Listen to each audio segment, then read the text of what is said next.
Thank you so much for your time, Mr. President. Wonderful to be here. An emotional ceremony yesterday at Arlington, remembering the lives lost in the Iraq War. Obviously, Fort Carson and Colorado Springs.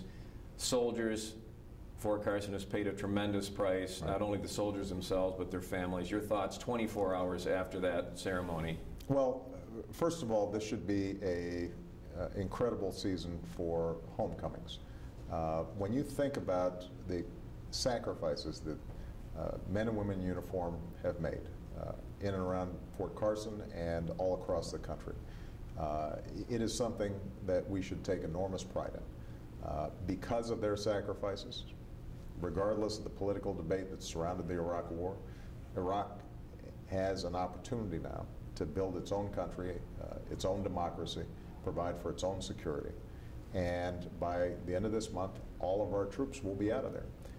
And so as these folks come home, for us to be able to say thank you for the sacrifices you made, for the sacrifices your families made, and for us to remember the 4,500 men and women who gave their lives, the tens of thousands who've been wounded, all those missed birthday parties and missed soccer games and missed dinners because folks were on their second or third deployment.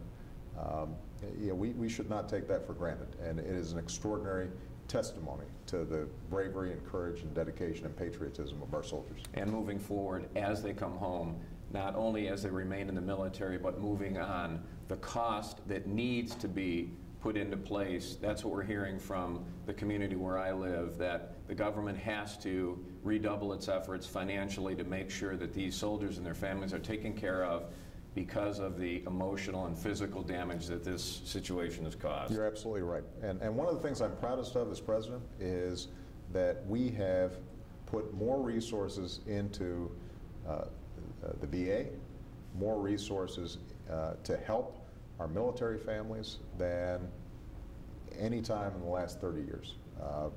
We increased funding consistently for the VA, for signature diseases like post-traumatic stress disorder or traumatic brain injury.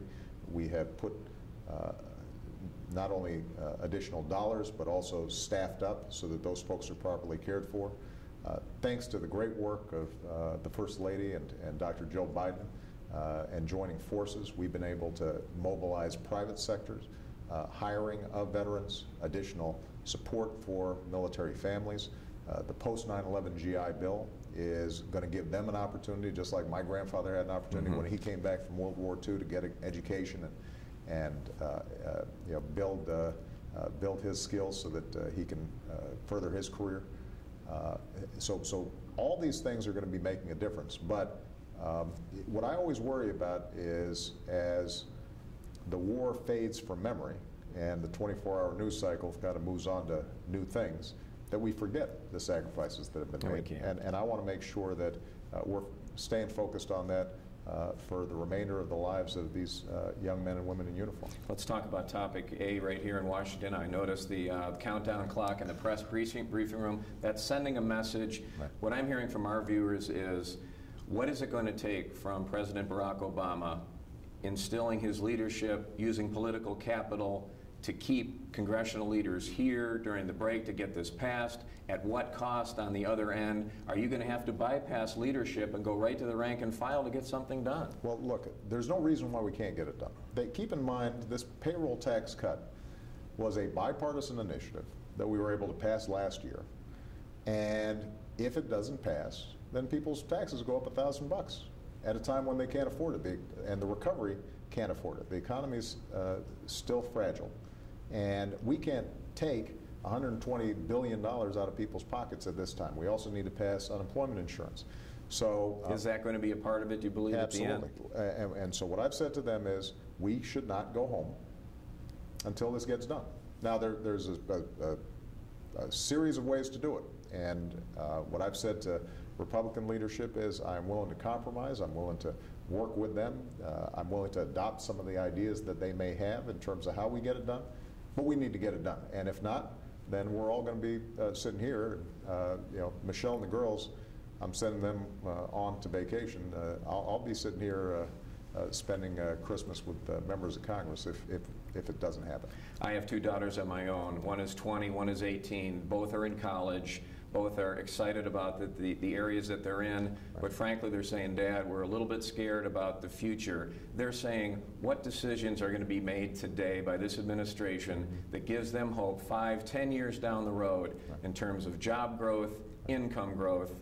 How do you speak to that? What do you have to say to children that age? Well, a couple of things. First of all, we need to remember that although we went through the toughest financial crisis and the toughest economic crisis since the Great Depression, we're coming out on the other side with still the best workers in the world, the largest economy in the world, the best universities in the world, the best entrepreneurs in the world, the best scientists and researchers in the world.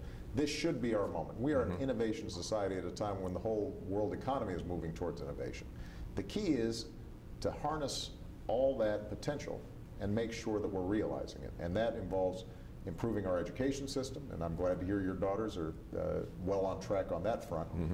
It means that we're investing in key infrastructure, not just roads and bridges, but high-speed rail, smart grids so that we are getting clean energy to the places that need it, making sure that we are doing everything we can to create a level playing field for everybody. That includes Main Street and Wall Street.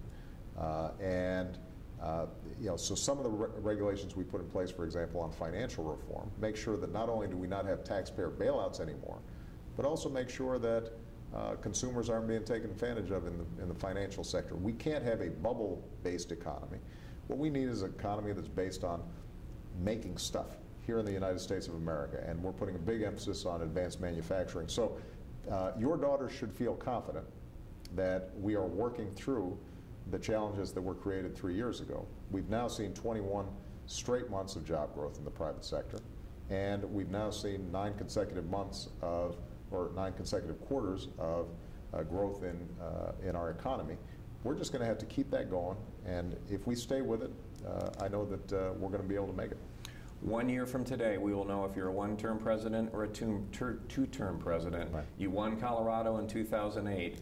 What are your prospects a year out in recapturing Colorado and being reelected in general? What are the things that you need to do or change in that time frame? Well, you know, Colorado is, I always think of as the future of America. You know, it's a fiercely independent state. It's a state that is entrepreneurial, but it's a state that also cares about our natural resources. It's a state that has made investments in education. It's a state that's increasingly diverse. And so we're going to spend a lot of time in Colorado. And I think we can do very well there because the message that we're putting forward, which is, you know, we want a situation where every person can get into the middle class and stay there and be secure. If they're working hard and meeting their responsibilities, then you know, they can know that they can support their families with good wages and decent benefits. That's a message that's going to resonate in Colorado. But what we're going to have to do is to continue to make progress on the economy over the next several months. And where Congress is not willing to act, we're going to go ahead and do it ourselves. So on things like home refinancing or student loan debt, we've gone ahead and taken executive actions that help families and help deal with some of these burdens. But it would be nice if we can get a little bit of help from Capitol Hill. Thank you so much for sharing your time with me and our viewers across Southern Colorado, Mr. President. A pleasure to meet you. Thank you so much. Thank you very much for your time. Appreciate it. Merry Christmas Day. Thank you, too. Thank you.